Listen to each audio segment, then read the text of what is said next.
ত্রয়োদশ জাতীয় সংসদ নির্বাচন এবং জাতীয় সনদ বাস্তবায়নের জন্য গণভোট আগামী ১২ ফেব্রুয়ারি ২০২৬ অনুষ্ঠিত হবে।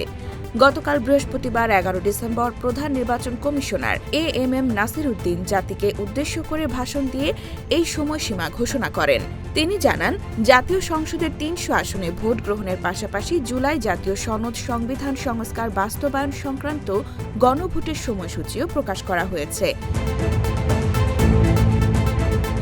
সিইসি বলেন, আমরা একটি স্বচ্ছ ভোটার তালিকা প্রস্তুত করেছি। নির্বাচন কমিশনের সক্ষমতা বৃদ্ধি করা হয়েছে। আচরণ বিধিতে প্রয়োজনীয় সংশোধন ও পরিবর্তন করা হয়েছে। সবার পরামর্শ অনুযায়ী এ পরিবর্তন করা হয়েছে। এজন্য সবার প্রতি কৃতজ্ঞতা। এটি একটি গণতান্ত্রিক প্রক্রিয়া এবং কাঙ্ক্ষিত সংস্কারের জন্য গুরুত্বপূর্ণ।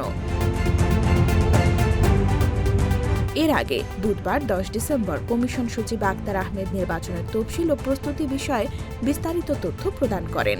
এছাড়া নির্বাচন কমিশন এক বিজ্ঞপ্তিতে জানিয়েছে যে তফসিল ঘোষণার ৪৮ ঘণ্টার মধ্যে সকল পোস্টার, ব্যানার এবং নির্বাচনী সামগ্রী অপসারণ করতে হবে। রাষ্ট্রপতি মোহাম্মদ শাহাবুদ্দিন নির্বাচনের সুষ্ঠু, অবাধ ও গ্রহণযোগ্য ব্যবস্থার জন্য কমিশনকে সব ধরনের সহায়তার আশ্বাস দিয়েছেন।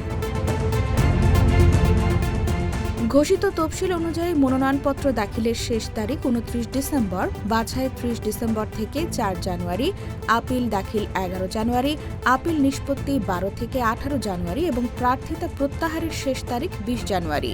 চূড়ান্ত প্রার্থী তালিকা প্রকাশ ও প্রতীক বরাদ্দ হবে ২১ জানুয়ারি।